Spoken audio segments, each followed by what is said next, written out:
안녕하세요. 네, 오늘 말씀을 전하게 될 이조영재입니다.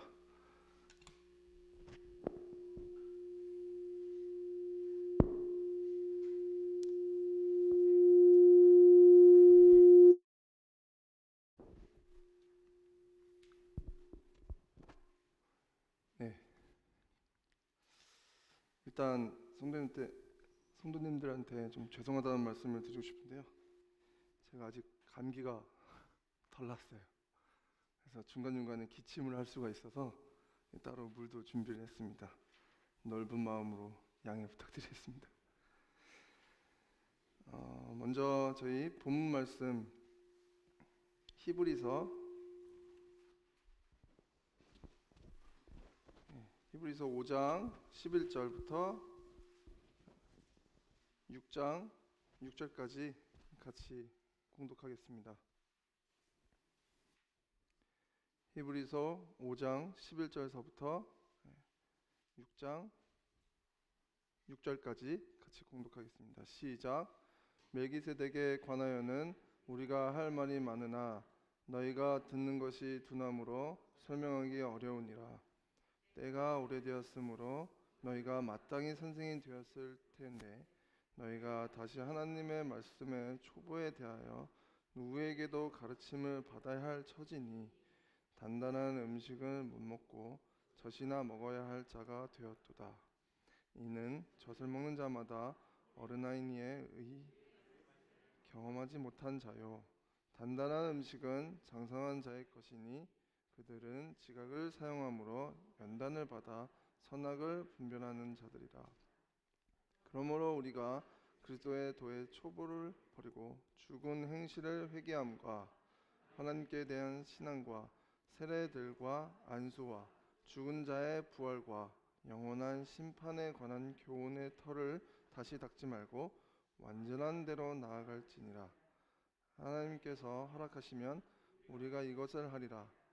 한번 빛을 받고 하나님의 은사를 맛보고 성령에 참여한 바 되고 하나님의 선명한 말씀과 내세의 능력을 맛보고도 타락한 자들은 다시 새롭게 하여 회개할 수 없나니 이는 그들이 하나님의 아들을 드러내고 욕되게 함이니라.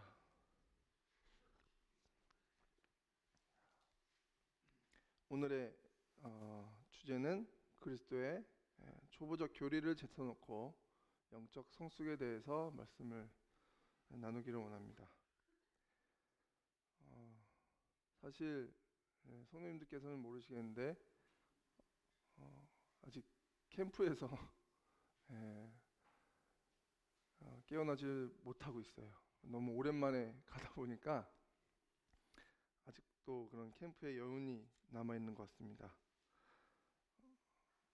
그래서 제가 한 군대에서 휴가 나왔을 때 한번 가보고 거의 10년 만에 가보는 캠프 같아요. 그래서 굉장히 설레고 기다렸는데 그게 벌써 3일이나 지났다는 사실이 좀 믿겨지지가 않습니다. 그래서 참고로 10년밖에 안 됐어 라고 말씀하시는 분들이 계시는데 제가 아직 30대 중반입니다. 어느 형제님이 저랑 이승민 형제님이랑 비교하더라고요. 같은 연령대인 줄 알고 솔직히 굉장히 불쾌했어요. 그분이 젊은 건지 제가 나이가 들어 보이는 건지는 잘 모르지만 그런 부분에 저 굉장히 예민합니다. 어렸을 때부터 중학교 때부터 듣던 말이라 이제는 그만 들어도 될 텐데 하는데 참고로 제가 30대 중반이라는 거 다시 한번 알려드리겠습니다. 그래서 캠프를 통해서 정말 오랜만에 김명환 형제님을 통해서 말씀을 들었는데요. 아시다시피 참 말씀이 재밌죠? 굉장히 재밌어요. 그게 중국에서도 먹힙니다. 그래서 굉장히 기다리셨던 형제님 분의 한 분이에요. 들었는데 제자의 삶을라는 그런 통해서 야곱의 이야기를 들려주시고 은혜와 또 기도와 그 연단을 통해서 우리가 제자의 삶을 살아야 된다 하는 말씀을 하셨습니다. 사실 어느 제가 학생 때 들었던 말 중에 사람이 수업을 한 3, 40분 듣고 1시간이 지나면 뇌에 한 70%밖에 남지 않는데요. 70%도 굉장히 많은 겁니다. 근데 하루가 지나면 30% 밑으로 떨어집니다. 확 떨어지죠. 지금부터 3일이 지났기 때문에 저희 뇌 속에 말씀이 굉장히 적은 부분만 남게 됩니다. 그것이 인간의 한계고 어떻게 보면은 당연한 상황일 수도 있어요. 그래서 오늘 본문의 말씀은 보시면은 영적인 성숙에 대해서 말씀을 전하고 있는데요. 어쩌면 이 말씀이 성도님들에게 여러 번 들려졌을 거예요.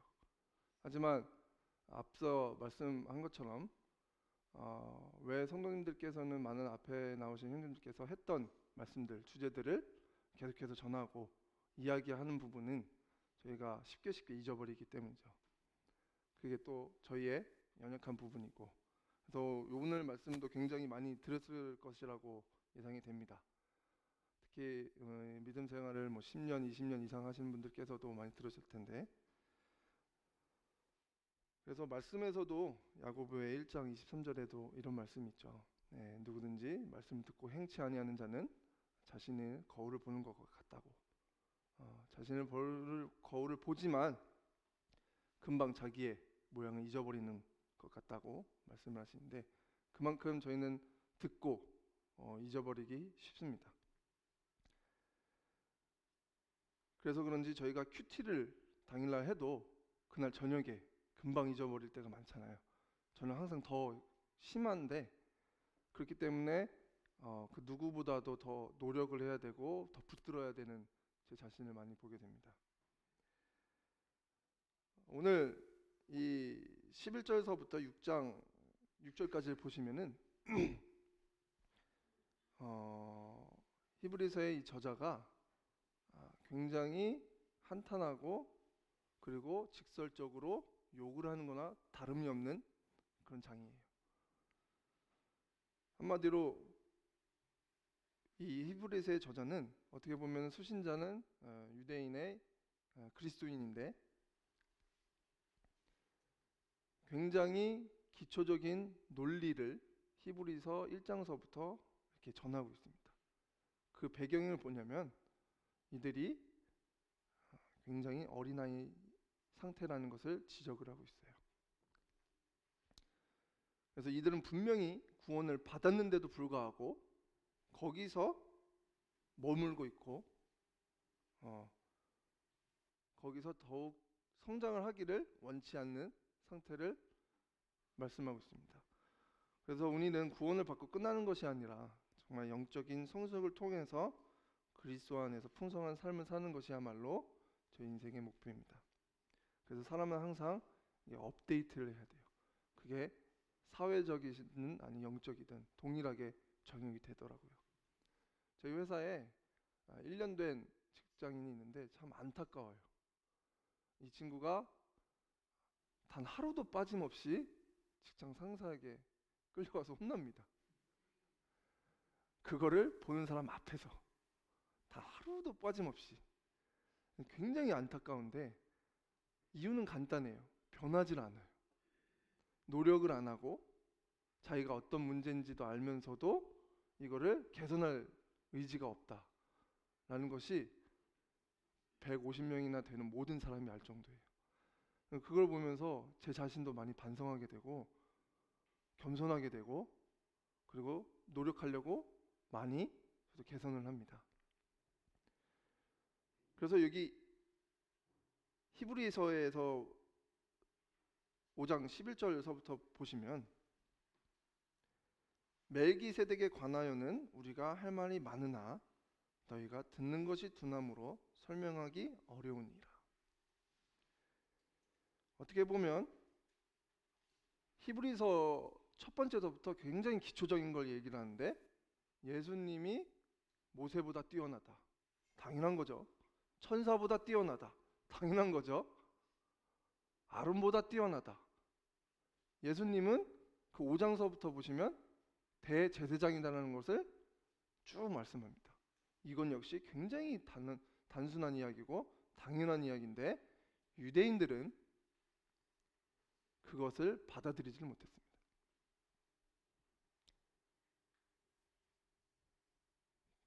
여기서 알 수 있는 거는 참 그때도 지금도 유대인들은 자기네 문화적, 정통적 사고에 갇혀 있어서 이것을 벗어나려고 하지 않는다는 사실입니다. 그 문화대로 따라가면 문제가 생기지 않기 때문에, 핍박을 받지 않기 때문에, 그리고 세뇌되고 그것을 더 이상 생각하지 않기 때문인데요. 저도 중국에 있으면서 이런 것을 깨기가 굉장히 힘들었어요. 예를 들면 이런 거예요. 중국에는 홍바오라는 게 있습니다. 그게 무슨 뜻이냐? 빨간 봉투. 우리말로 해석하면 뒷돈. 이것이 굉장히 보편화가 돼 있어요. 근데 그게 어느 정도 깊숙하게 들어있냐면 저희 그리스도인들도 불구하고 이게 문화적이기 때문에, 당연하기 때문에 어떠한 문제가 발생하면은 그것을 스스럼없이 뒷돈으로 해결합니다. 그 형제 자매가 잘못했는데 불구하고 그것을 온전히 자기 스스로 반성은 하되 빨리 이것에서 벗어나기 위해서 홍바오, 뒷돈을 사용해요. 이게 굉장히 저한테는 충격적이었어요. 그것이 죄로 느껴지지가 않습니다. 그래서 문화적인 것이 굉장히 위험할 수가 있어요. 이게 그것이 그리스도 안에서 판단을 흐트려 놓고 그것이 당연한 듯이 행하는 것이 그리스도 안에서도 빈번하게 발생을 합니다. 그래서 많이 제 스스로도 보면서 이것은 아닌데라는 후회감과 그런 모습들을 보면서 내 자신도 그렇게 빠져 들어갈 수 있겠구나라는 부분이 있습니다. 동일합니다. 유대인들은 예수님을 절대로 대제사장으로 하나님으로 생각을 하고 있지가 않아요. 이런 고정관념에서 11절에서도 느낄 수가 있습니다. 대제사장이라는 것을 강조하면서 멜기세덱, 창세기 14장에서 나오는 대제사장인데 온전한 대제사장과 예수님을 이어가면서 설명을 하고 있습니다. 아주 자세하게. 근데 할 말이 많으나 에서 멈췄어요. 끝났습니다. 그 이유가 뒤에 나오는데 둔하기 때문에. 캠프 때도 형제님이 말씀하셨죠. 아름답다, 예쁘다 라고 성경에서 말하는 것은 그냥 일반적인 예쁘가 아니라 엄청 매우 굉장히 예쁘고 아름다운 것. 동일하게 여기서 둔하다는 것은 굉장히 둔하다는 것을 말해주고 있어요. 저자는 그것이 굉장히 중요한데도 불구하고 앞에서 끊어버리고 더 이상 말 안 할래 이거거든요. 왜? 둔하기 때문에. 더 이상 말을 해도 설명하기가 어려워졌기 때문에. 그들이 그런 고정관념에서 깨지 않기 때문에. 그래서 저자는 여기서 멈추고 그 뒤에 얘기를 보면 적나라하게 비판을 해요. 아주 적나라하게. 처음에는 저도 한두 번 읽다가 이거 원래 아는 말씀이지라고 했는데 읽다 보면은 굉장히 이게 저돌적으로 표면적으로 그 유대인을 비판하는 모습을 비춰져 있게 됩니다. 당연 이렇게 말하는 이유는 그들이 다시 돌아오기 위해서 돌아오기를 바라면서 썼을 거라고 저는 생각이 됩니다. 그래서 11절에 설교하는 그런 부분들을 설교하는 것을 멈추고 둔하다는 말을 쓰면서 이들에게 뜨거운 말을 전합니다. 둔하다는 것은 단순히 귀가 그들이 둔해서가 아니라 이들이 하나님 말씀을 듣고도 깨닫지도 않을 뿐더러 생각하지도 않고 아둔해져서 신앙생활을 하면서 생기는 고집과 그런 아집들이 그들의 영적 성숙을 방해하고 있습니다. 다시 말하면 이 신앙생활에 있어서 그들에게 어떠한 장르의 유전 같은 방해하는 것들이 생기면서 하나님의 말씀을 순전하게 받아들이지 않고 자기의 생각, 자기의 방법, 자기의 이해로 그거를 풀어나가다 보니 이런 사태까지 벌어지게 된 것입니다. 그래서 둔하다는 것은 굉장히 느리다는 말이죠. 다시 말하면 그들의 삶에서 말씀에 반응하는 상태가 굉장히 둔하다는 것입니다. 이 둔하다는 것이 오면서 저한테도 이런 모습이 사회생활에도 많이 있어요. 이 둔하다는 게 얼마나 답답하냐면 이 한 발짝만 내가 좀만 노력하면 될 것 같은데 그게 안 돼요.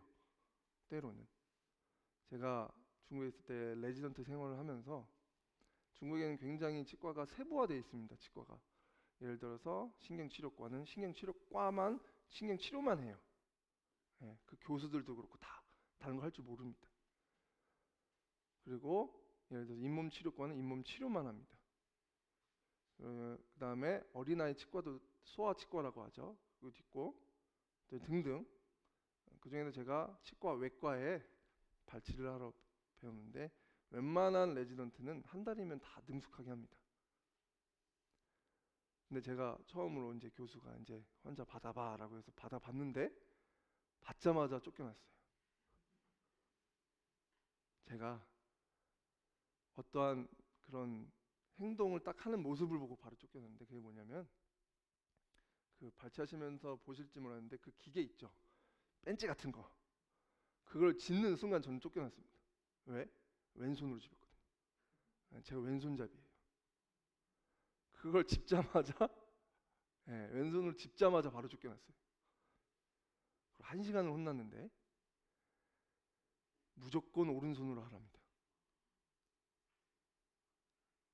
그래서 저는 그걸 이해를 못했어요. 제 고집이 있었거든요. 왜 왼손 왜 안 돼? 충분히 왼손으로도 할 수 있는데 충분히 왼손으로도 발치할 수 있는 거 다 할 수 있고 모든 것들 다 할 수 있는데 왜 못하게 하지? 내가 이 정도까지도 혼나야 되나? 다른 사람들이 한 달 걸릴 거 저는 3달이 걸렸습니다. 다행히도 교수님이 저를 포기하지 않으시고 끝까지 붙잡고 왼손 사용하지 마. 쓸데없는 거 하지 마. 제일 혼나는 말이 너는 쓸데없는 행동을 한다. 이유가 왜냐면 오른손으로 하다 보니까 적응이 안 되는 거예요.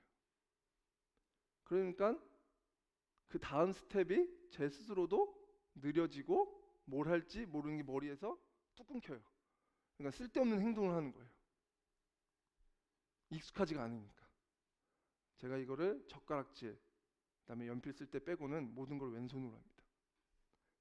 왼손에도 감각이 더 뛰어나고 왼손에서의 모든 하는 것들이 더 우월한데 이거 오른손으로 하려니까 다른 사람들은 한 번에 감각으로 할 걸 저는 안 되는 거예요.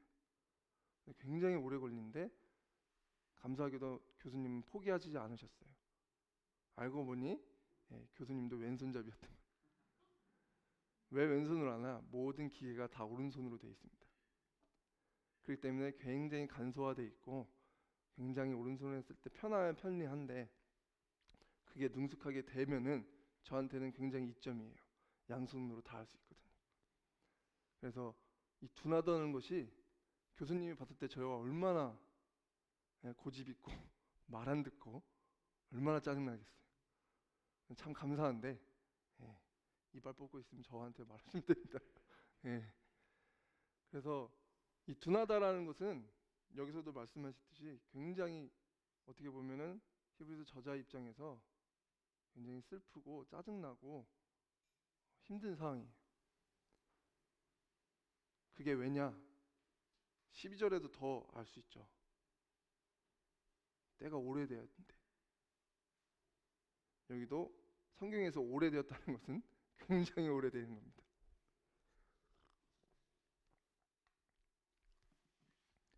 그래서 이들은 그 밑에 적절하게 단단한 음식을 먹지 못하고 젖을 먹어야 된다라고 노골적으로 표현해요. 너희는 젖 먹는 아이와 같다. 전혀 단단한 음식을 먹지를 못한다. 단단한 음식은 여기서 말씀하는 것은 의의 말씀이고 하나님의 말씀을 경험한 거고 또 그 말씀을 통해서 선과 악을 분별할 줄 아는 것이 단단한 음식입니다. 그래서 그것을 먹고 씹어서 소화를 할 줄 알아야 돼요. 근데 그들은 할 줄을 모릅니다. 훈련이 안 된 상태죠. 어느 형제님이 저한테 이런 말씀을 했어요. 지호가 너가 큐티를 할 때 한 구절이라도 좋으니까 이걸 가지고 하루만 잊지 말고 일주일, 한 달 혹은 1년 동안 씹고 또 씹고 계속 씹어서 네가 그것을 소화해서 그 소화한 것이 에너지로 발산하는 것처럼 그거를 네 스스로 삶에서 표현을 하고 실현을 시켜라. 그것이 진정한 영적인 성숙이다라는 말씀을 들었습니다. 그래서 이들은 전혀 하나님의 말씀을 소화하지 못하고 지속적으로 젖으로 먹는 그런 상태에 빠지게 되는 것이죠. 그래서 단단한 음식은 지속적으로 훈련해야 되고 그렇게 되어 장성한 자들이 먹을 수 있는 것입니다.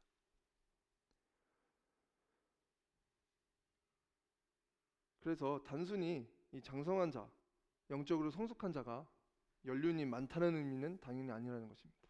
믿음 생활을 오래 하고 또 내가 구원받은 지 오래돼서 스스로 장성하는 것이 아니라 반드시 훈련된 자야 된다는 것입니다. 그래서 14절에 마지막에 연단을 받아라는 단어를 쓰죠. 그 연단을 통해서 제가 영적으로 성장을 하고 하나님의 말씀을 받아서 선악을 분별하고 그것을 실천하게 되는 겁니다. 그래서 이런 말씀들을 통해서 이때 당시에 성도들의 영적인 상태를 진단할 수 있습니다. 그래서 하나님의 진리의 말씀을 함께 살펴보지만 이 진리의 말씀이 어느 누구에도 깨닫지 못하고 반응하지 못하는 상태라는 것입니다. 그래서 저도 모태신앙이거든요. 모태신앙의 최대 단점은 말씀을 들어도 저거 듣던 말씀, 내가 아는 말씀하고 생각을 저버릴 때가 많습니다. 다른 분은 모르는데 저는 많아요. 집중을 못하고 이것이 굉장히 참 안 좋은 상태인데 말씀을 듣는데도 불구하고 아는데도 불구하면 이것이 실천으로 나와야 되는데 여태까지 제가 맞는 말씀을 듣는 대로 실천했다면 저는 굉장한 사람이 됐겠죠. 그러지 못한다는 사실입니다.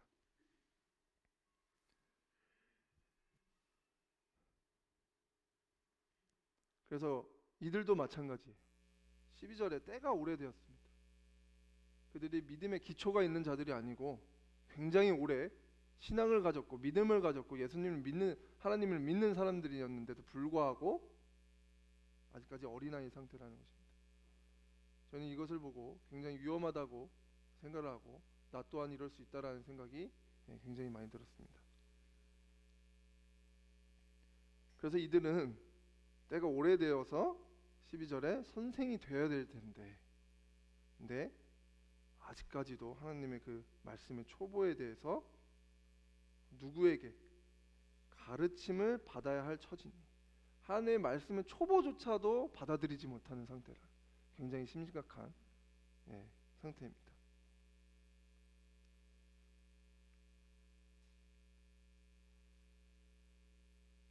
왜 이렇게 히브리서에서는 영적인 성장을 강조하냐?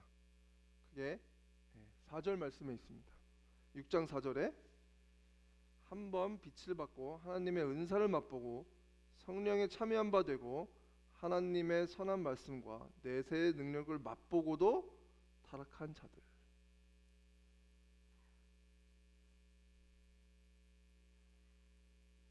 이들은 예수님을 주로 고백을 했는데도 불구하고 신앙적으로 영적으로 자라나지 못해서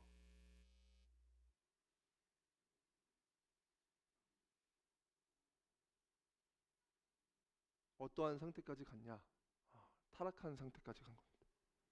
심지어 하나님의 말씀을 깨달았을 때도 있고 경험해보고 내세의 능력도 맛보고 성령에도 참여한 바가 됐는데도 불구하고 타락한 자들. 여기서 저희가 영적인 성숙에 왜 해야 되는지 그 이유가 정확하게 나오죠. 첫 번째, 저희는 그런 위험에서 벗어나기 위해서입니다. 타락하지 않기 위해서.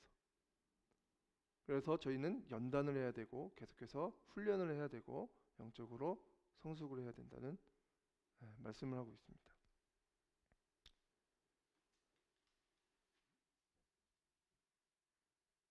그렇게 하나님을 맛보고도 계속해서 훈련과 성실함을 잘하지 않는다면 하나님을 절대로 따라갈 수 없기 때문입니다.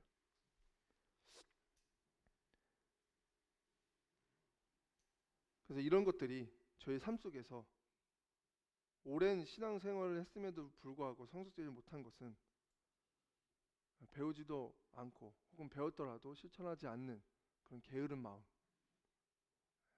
이런 것들이 저희 마음속에서 또 제 마음속에서 항상 갖고 있고 깨달아야 되고 각성해야 된다는 부분이 아닐까 생각이 듭니다.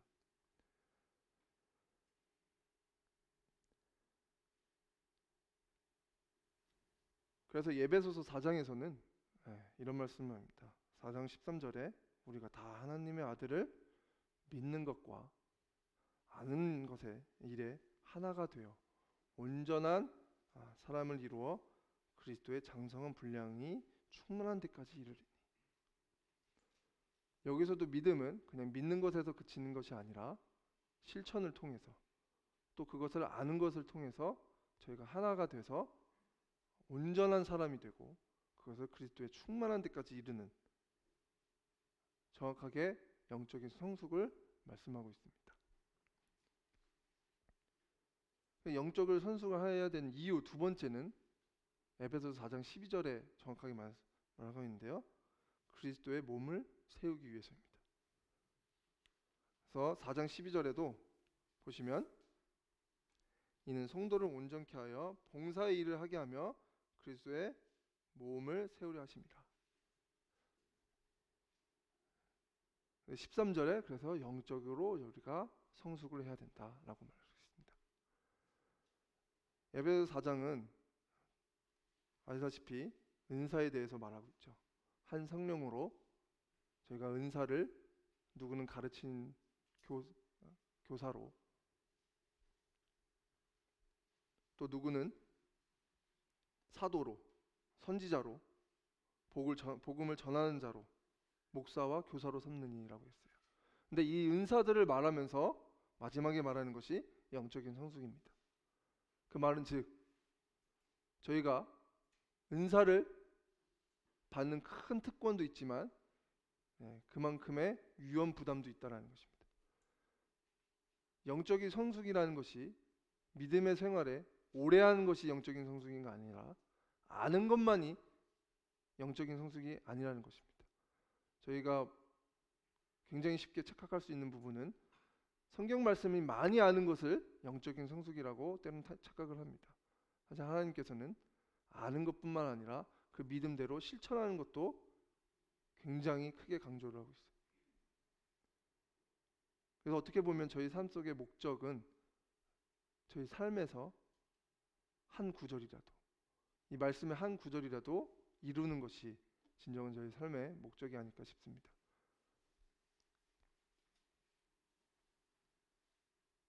그래서 에베소서에서 각 은사를 사용하는데 필요한 것이 영적인 성숙이다 라고 말씀을 하고 있습니다.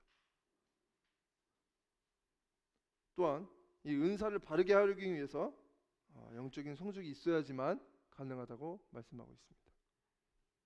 그래서 은사를 받는 것은 그만큼 큰 특권이지만 그만큼 위험 요소가 따른다는 것, 그만큼 책임감이 따른다는 것입니다. 그래서 미숙하면은 굉장히 위험해요.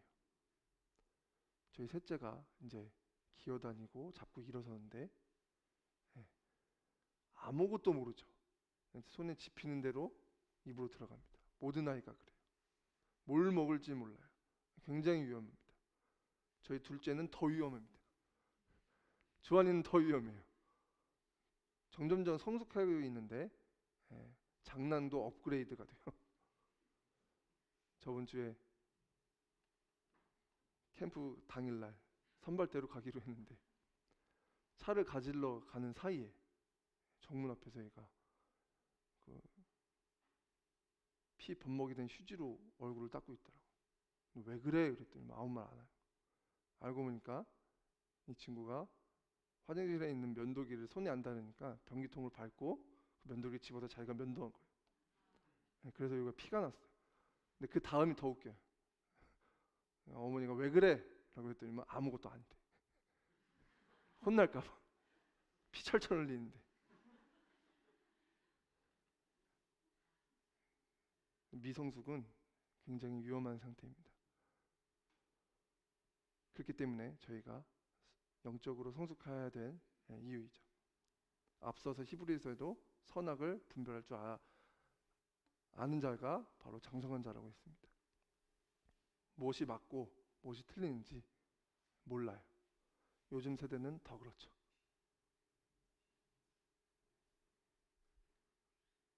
그래서 이 유대인들이 참 어려운 상황에 겪죠. 전 세계적으로 미움도 받고, 특히 더 미움을 받은 것은 유대인 안에서도 참 그리스도인들이 미움을 받습니다. 고난을 받죠. 저희도 동일합니다.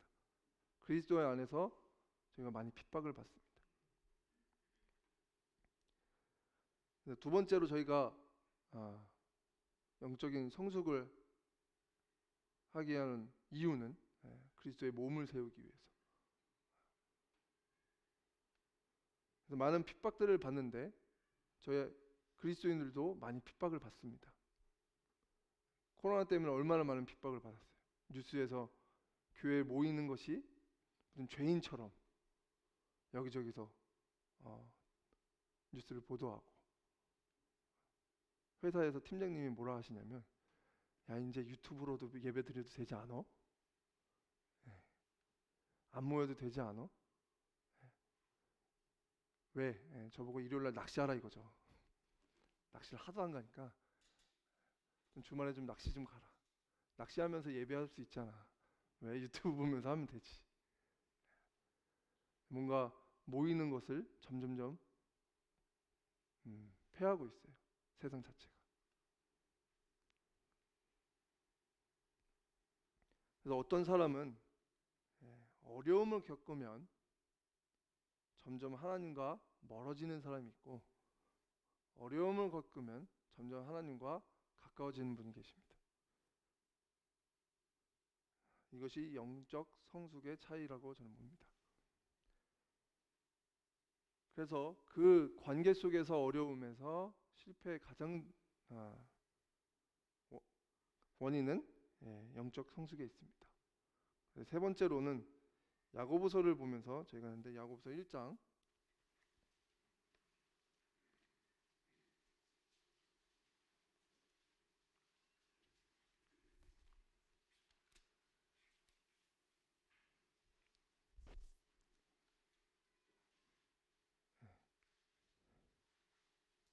2절에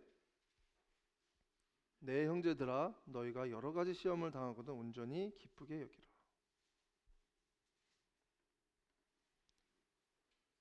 세 번째로 영적 성숙의 목적은 어려울 때, 힘들 때 저희 믿음을 지켜내기 위해서입니다. 그래서 야고보서에서도 너희가 여러 가지 시험을 당하거든 온전히 기쁘게 여기라. 3절에 믿음의 시련이 인대를 만들어 내는 줄을 너희가 압니다.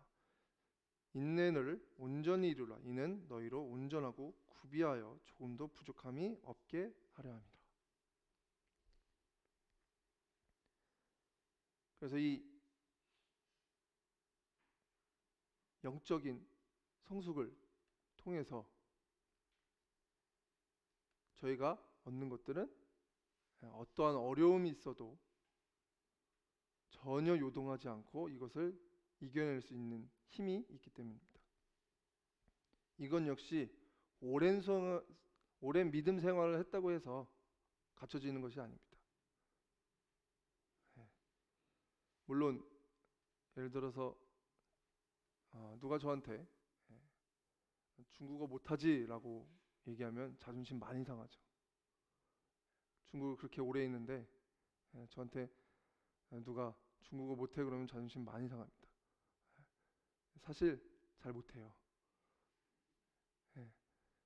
선생님들이 못 알아듣기 때문에 제가 잘하는 것처럼 보이지만 사실 잘 못합니다. 그 이유가 어느 날 저한테 물어보더라고요. 한 5년쯤 됐을까? 중국에 산지. 그래서 요즘에 중국어 공부해? 그러니까 아니. 나도. 왜? 불편함이 없거든.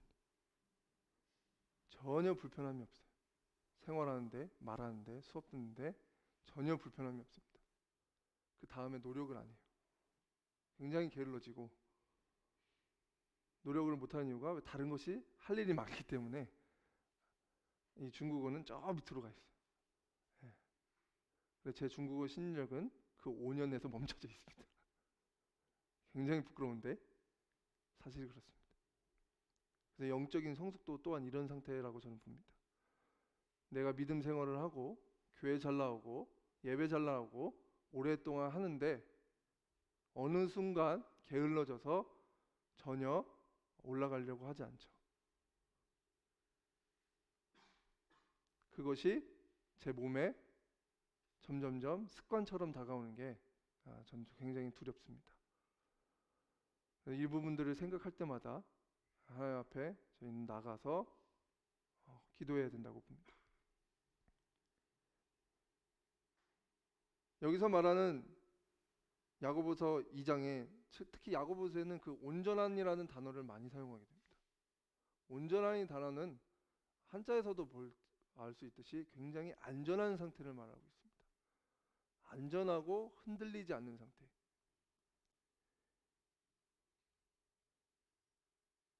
여러 가지 시험을 당해도 그들의 신앙생활, 그들의 믿음이 굉장히 안전하고 편안하고 흔들리지 않을 수 있는 것은 영적인 성숙 때문에 그렇죠. 그래서 인내를 온전히 이루라. 이는 너희로 온전하고 구비하여 조금도 부족함이 없게 하려 하십니다.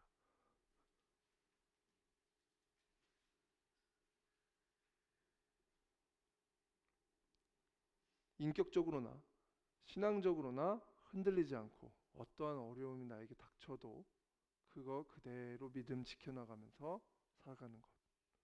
그것이 진정한 영적인 성숙이고 온전함이라고 저는 생각합니다. 기도를 아무리 해도 이 사람은 변하지 않는데 끝까지 기도하고 계속해서 어려움이 당했는데도 불구하고 그 사람의 믿음을 계속해서 지켜나가고 수년 동안 지속적으로 복음을 전했는데도 불구하고 복음을 듣지 않지만 포기하지 않고 계속해서 그를 위해 기도하고 복음을 전하는 일. 어떠한 상황에서도 안정적으로 신앙생활을 하시는 분이야말로 영적인 성숙이라고 생각을 합니다. 그래서 이 세 가지를 통해서 저희가 영적인 성숙에 위해서 노력을 해야 되고 훈련을 해야 된다는 것을 말씀하고 있습니다.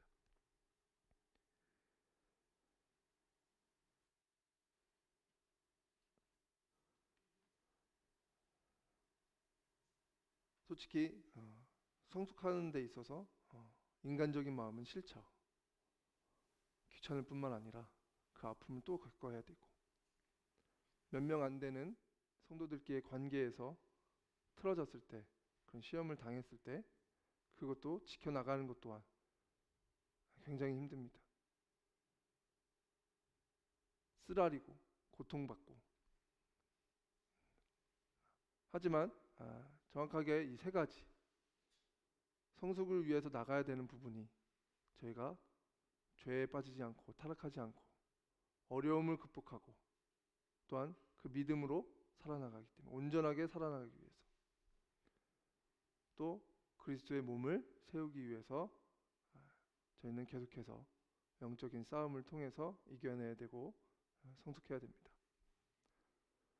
참 금년도에도 많은 일이 저에게도 일어났는데 그때마다 저에게 하나하나씩 알려주십니다. 말씀을 통해서 어려움을 통해서 내년도에도 싫지만 굉장히 짜증나고 싫지만 어떤 어려움이 있을지 또한 기대가 됩니다. 모든 성도님들께서도 그 어려움을 말씀처럼 온전히 기쁘게 받기를 기도하겠습니다. 정리하자면 오늘의 그리스도의 초보적인 교리를 버리고 영적인 성숙으로 나아가는데 그 목적 세 가지를 말씀을 드렸습니다. 첫 번째로는 타락하지 않기 위해서 죄에서 벗어나기 위해서고 두 번째로는 그리스도의 몸을 세우기 위해서 저희가 나가야 되며 세 번째로는 각가지의 어려움을 통해서 이겨내기 위해서 저희는 영적인 성숙을 해야 된다는 부분입니다. 이 모든 영적인 성숙을 위해서 저희 인천 성도교회가 한 마음으로 한 뜻으로 나아가길 원하며 23년도에는 저희가 한 단계 더 성숙되어 있는 저희 인천 성도교회가 그리고 제 자신이 되기를 바랍니다. 감사합니다.